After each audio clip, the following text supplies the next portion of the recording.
Covid अख्ख्या गोंयांत आज भयंकर रूप घेत आसा.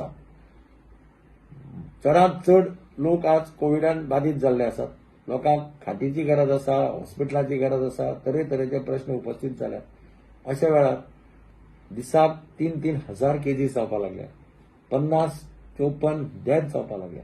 ह्या वातावरणात जर लोकांनी आपले आरोग्य सांबाळना, आपली केअर घेतली ना, जाल्यार मुखार कितें जातलें कांय सांगपाक जायना. हांव सगळ्या कडेन आज मागणी करता की सरकारान 4 दिसांचो जो लॉकडावन घेतिलो तो सोमाराक काबार जाता.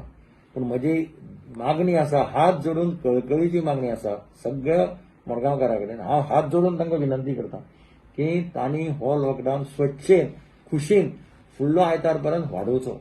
हांव मडगांवांतल्या न्यू मार्केट ट्रेडर्स असोसिएशनाच्या लोकां कडेन उलयलां, हांव ज्युवेलर्स असोसिएशनाच्या लोकां कडेन उलयलां, आनीकय थोड्या कडेन उलयलां. सगळ्यांचें म्हणणें अशें आसा की आमी स्वच्छेन हो लॉकडावन वाडोवपाक तयार आसात, कारण हें आमच्या हिताचें आसा.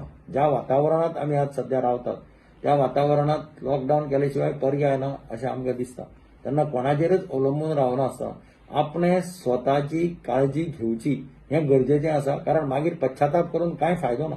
आनी म्हणून म्हजी कळकळीची सगळ्या असोसिएशनाक, सगळ्या व्यापाऱ्यांक, सगळ्या ट्रेडर्सांक हात जोडून विनंती आसा की तांणी हो लॉकडावन आनी 8 दीस स्वच्छेन वाडोवचो. सरकारान केलो काय न केलो कांय फरक पडना आसतना हो लॉकडावन स्वच्छेन फुडलो आयतार पर्यंत वाडोवचो.